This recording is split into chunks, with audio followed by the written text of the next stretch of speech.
Hi, everybody, and welcome to the first episode of our Shinesparkers podcast. We'll be talking about all things Metroid, whether it's interviews with various guests. We'll be talking about site content on our website, shinesparkers.net, community spotlight, reviews, features, and basically anything Metroid related. So let's go on ahead and kick things off. I'm going to introduce the team. Who do we have going first? Well, that'd be me. My name's Darren. I created Shinesparkers back in 2010 as a Metroid fan website to provide exclusive news and content to Metroid fans around the world. Part of that content was to create an album to mark the 25th anniversary of the Metroid series, known as Harmony of a Hunter. And since then, I've directed 5 albums under the Shinesparkers name. And then we revived the website back in 2017 and built up an amazing team of fantastic people to try and grow our content even further and promote the creative talents of the Metroid fan community. My role in Shinesparkers is pretty much to promote the Metroid franchise as positively and fairly as possible and come up with new ideas that I think the Metroid community will enjoy, such as this podcast. And I'm Roy. I've been a Metroid fan for almost a decade now. I started out as an editor on Wikitroid, and I still edit there from time to time. But I really loved how creative the community is. So many cosplayers and artists and also musicians. Harmony of a Hunter came out early into my Metroid appreciation, let's call it, and that honestly helped me get through anxiety in high school and helped me to study. I loved listening to it while I was working on homework and studying in general, and I joined Shinesparkers when it relaunched ahead of the release of Samus Returns. Darren was kind enough to invite me to write for the site, and since then I've helped to organize 4 interviews, a lot of our spotlights, and I've written a couple of features, and I'm really enjoying working with him and the rest of the team to bring excellent content to Metroid fans. My name is Torby. I've been a Metroid fan for about 10 years. I started in the community around 2011 when I got to know Darren. And I also ran a podcast on Metroid headquarters and was part of their charity stream. And I was also lucky enough to participate in the second Harmony of a Hunter album, 101%, as assistant director, which was amazing because I was already a huge fan of the first album. My biggest Metroid-related experience has probably been, or has definitely been, being able to be a tester and also composer for the fan game AM2R, another Metroid 2 remake. I'm a good friend of the creator, Dr. M64, and was lucky enough to be able to compose some music for it, as well as a piano medley. Relating to that, I'm also a musician. I like to cover video games and anime on my YouTube and Spotify, Torby Brand, and sometimes I do Metroid as well. Darren was kind enough to ask me to be part of this podcast and also do the editing. Yeah, someone has to do the editing, and I know my way around editing sound, so yeah, it's perfect. Thank you, guys. And my name is Amanda Van Heil. I've been part of Shinesparkers for a year or 2 now, I believe. Darren asked me to join. He's been a friend of mine for several years. I honestly don't, Darren, I don't remember how we met. Neither do I. It's a bit of a It's one of those blind things that's like, I've been friends with you for years, but I don't remember how. I have several friends now that I've met like just through gaming that I'm like, how did we meet? I still don't know. So that's basically how I ended up with Shinesparkers is Darren asked me to join and come on board starting off like as a writer. So I've written a feature before and I've helped out with some of the community spotlights. And now I'm heading up the podcast so I can talk to you wonderful people about Metroid. Yes. And I just wanted to add really quickly as well, something that Roy mentioned. You said that Harmony of the Hunter got you through a difficult time there, and that's really great to hear. Hearing those kind of stories from Metroid fans it's really it's humbling. It's great. So I'm glad that it had a good impression on you, and I'm glad it helped. Yeah, it really did. So all of us here at Shinesparkers are longtime Metroid fans.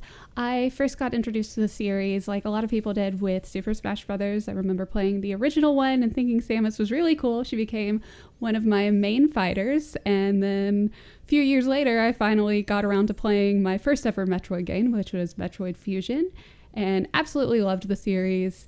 I remember hearing about the rumors at the time. There was a rumor that there was going to be a Metroid movie, and I'm thinking, well, I want to play Samus, so I need to play the games so I can play Samus. I'm still determined to play Samus, by the way. I've cosplayed her before, so I'm determined to play the role if there's ever a Samus movie. If we ever make a fan film, you can play Samus. Yes! I've got the costume already. I can play Kraid. So I've got the body for it. I'll be Adam. Yeah, I'll be Adam. So for me, Metroid Prime was the first game that I played. I'd heard about Metroid previously, and I never really took much of an interest in Prime. So it wasn't until 2004 when a friend of mine from the States sent over his copy of Metroid Prime. He said, you need to play this game. So obviously I played it and I just fell in love with it. It was, that first moment stepping on Talon 4 and the water, the rain just dripping onto the visor and the music and everything. After this big escape sequence from the frigate's space station and Ridley flying down to the surface, and it was incredible. It was like nothing I'd ever played before. And I loved it. I played through it. I completed it, and I needed more. And I remember afterwards I needed more, and I think 2004 was a really good year because Prime 2 Echoes was out, and we had Zero Mission, I think, and the Nintendo DS also had the first Hunt demo in there for Metroid Prime Hunters, so there was a lot of Metroid around, but I'd never heard of Super Metroid. When I went into my local game store and they said, oh, have you played Super Metroid? And I said, what's Super Metroid? And they just laughed at me and went into the back and they pulled out Super Metroid and they said, you need to play this game. So I actually bought Super Metroid out of guilt and shame. So it was. I didn't know this. Yeah, so it was about you had to recover your pride. Yes, and I played it up to Noob Bridge and I couldn't work out that there was a dash button, so I didn't touch it for 2 years. And then I finally figured it out. And then, yeah, it's a bit embarrassing. But then I finally completed it and I loved it, yeah. I also got introduced to Metroid, as in, the franchise, through Smash Brothers, first on Melee and then on Brawl. And I remember seeing the trailers for Other M, and I was actually getting excited for it because that was the first Metroid game that I, was getting hyped about when it was coming out because, it was the first one that I was hyped about coming up, leading up to the release. And so in anticipation of Other M, I actually bought and played through the trilogy, the Prime trilogy, and instantly fell in love with the franchise. So to this day, the Prime games are still my favorite, especially Prime 1, I think, just because of how atmospheric it is, and it's a masterpiece. And then after Prime, I started dipping into the 2D games, and I really enjoyed those as well. And then Other M came out, and it's a mixed bag, but we don't need to get into that now. Anyway, that's that's like a whole nother podcast. That's gonna be more than one, I think. That's we'll get to the Other M stuff later, I think. Yeah, Roy. Yeah, I was also introduced to Metroid through Smash Bros. I played Melee as a child, and I didn't even see Samus. I just played, Zelda and Sheik and other characters, and I didn't even notice her. I had my moron kid mind thought that, oh, it's some gory first person shooter game that I didn't even know what an FPS was at the time. Some violent game that was full of blood and gore that my parents would never allow me to touch. And then in Brawl, I discovered Zero Suit Samus and thought, oh, okay, what's this? From there, I played the Super Metroid Masterpiece that was included with Brawl. And I kept trying it, kept playing it. Eventually, I bought the full version. My first playthrough, I kept dying constantly, but I wanted to get through it. I desperately wanted to get through it, and I did. And from there, I was hooked on the series. I bought every other game, including the Prime series. From there, my interest in the series just grew. I started editing Wikitroid. I started talking in the forums of various Metroid communities, and that's the origin story of Roy and Metroid. And it's a glorious one. Maybe not. That. It's not the origin of Metroid. Let's be fair. I mean, that's the origin of Roy and Metroid. Oh, okay. Right. Okay. Right. Yeah.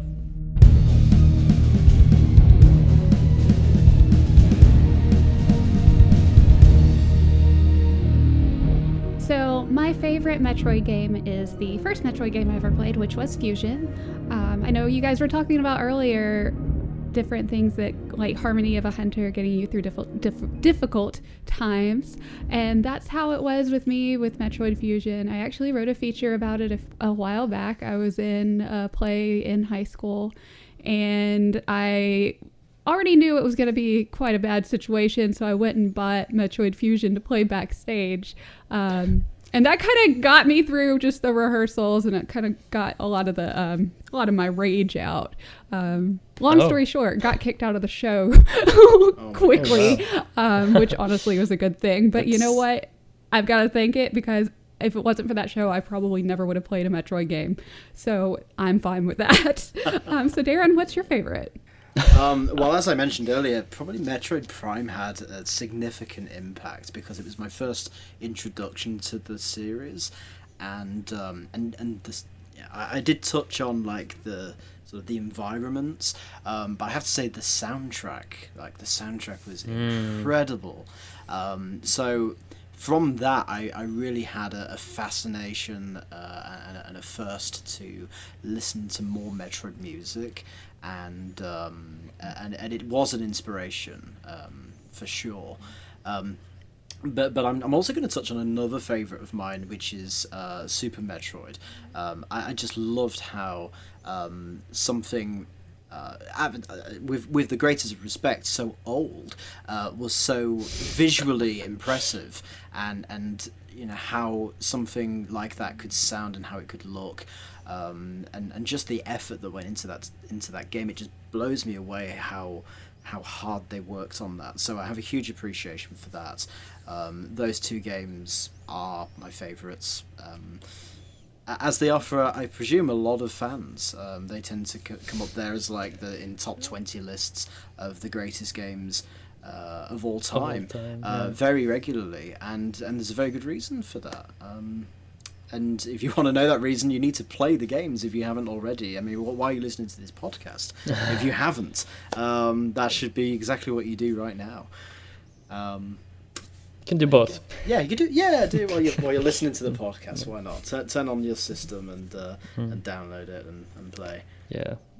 Yeah. So, my answer is a lot of the same as Darren, because it's definitely Prime 1. It's the first Metroid game I really played and completed, and there's something about the atmosphere of that game, which is in relation to what Darren said about the music. It creates this atmosphere, and linked with exploration, the atmosphere. It's this it's just this amazing experience, and I don't think any of the other games can manage to replicate that in the same way. It's just, it has all of these feelings attached to it for me. Yeah. And of course the other Prime games are also excellent, but it's definitely the first one for me. And Roy?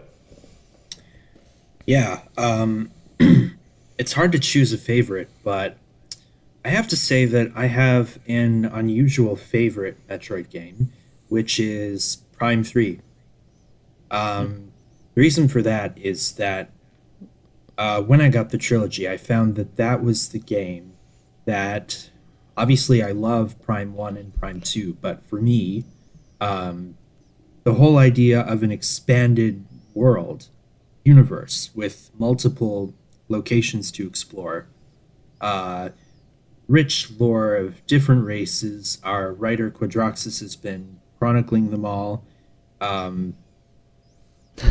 Different cultures, different that really flesh out the series and let you know that there's more than just the Chozo out there. A lot of people found the controls gimmicky, but I love them. I think that going forward, they represent something. They represent, realism in Metroid, because you're not just shooting stuff and walking into items to pick them up. You're also pulling switches or pushing thrusters. I thought that was really cool. Most importantly, I have a bit of an attachment to the ending because it represented sort of what's coming, what could come. And for a long time, I didn't think that was coming. But now we know it is, because Prime 4 is coming. So that's why Prime 3 is my favorite. Yeah, coming someday. Coming in 2093 when I'm over 100. So going forward in future episodes, we will be including a mailbag. So we don't have any questions to add now, since this is obviously our first episode. But we definitely want to start having that in our future episodes. So if you have any questions or comments for the next podcast, whether it's your favorite Metroid title and why, or if there's anything else you'd like to talk about, be sure to hashtag Shinesparkers on Twitter, or you can mention in a comment on our Facebook page under the podcast update. Well, everybody, thank you so much for joining us for our first ever podcast. You can keep updated with us on shinesparkers.net. You can also follow us on Twitter at Shinesparkers, and we're also on Facebook. And we definitely look forward to hearing your questions, and we'll see you next mission. Yeah, see you next mission. Bye. Bye.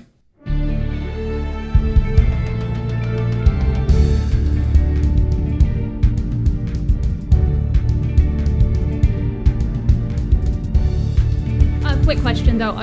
Right now, do we have like a title for the podcast, or this is Shinesparkers?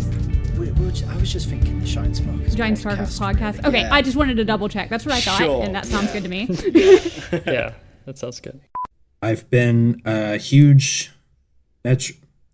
Jesus Christ. Okay. Okay.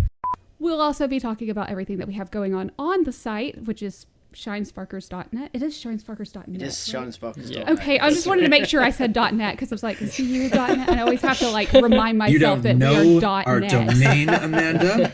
Fine. I do know our domain, but I just blanked. You know what? I hit my head not too long ago, so Yeah, that was the excuses. Oh, Yeah. Really? I legit just got over a concussion. So Yeah, okay. sounds legit. Fair enough.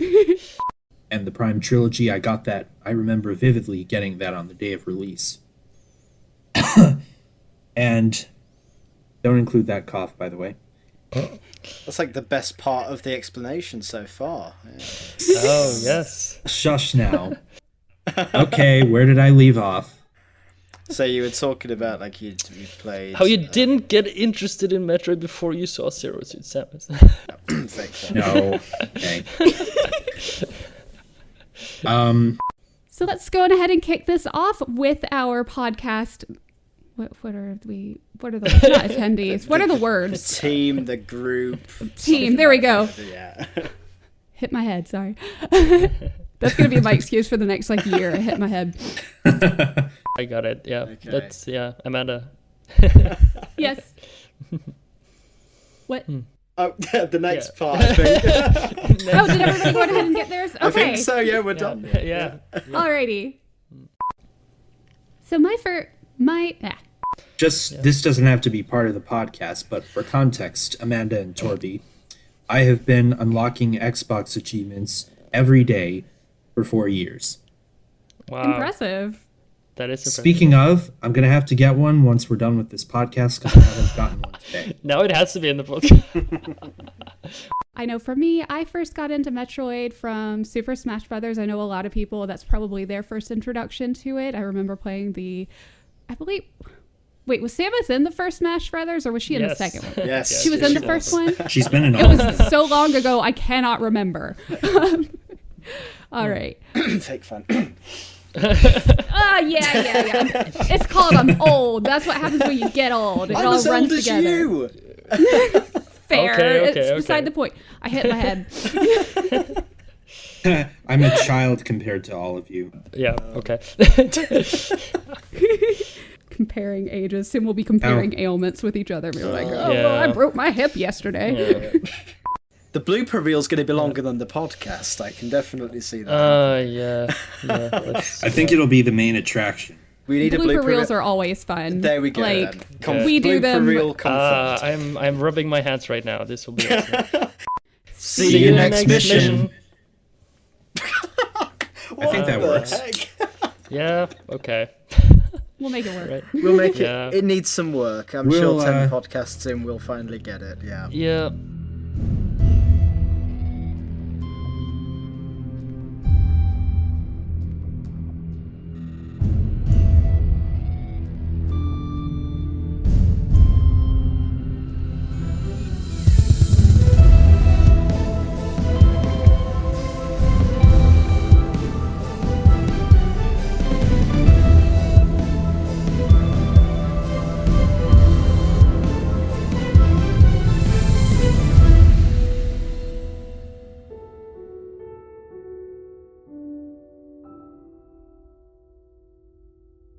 This podcast was edited by Torby Brand, with music by Maserati.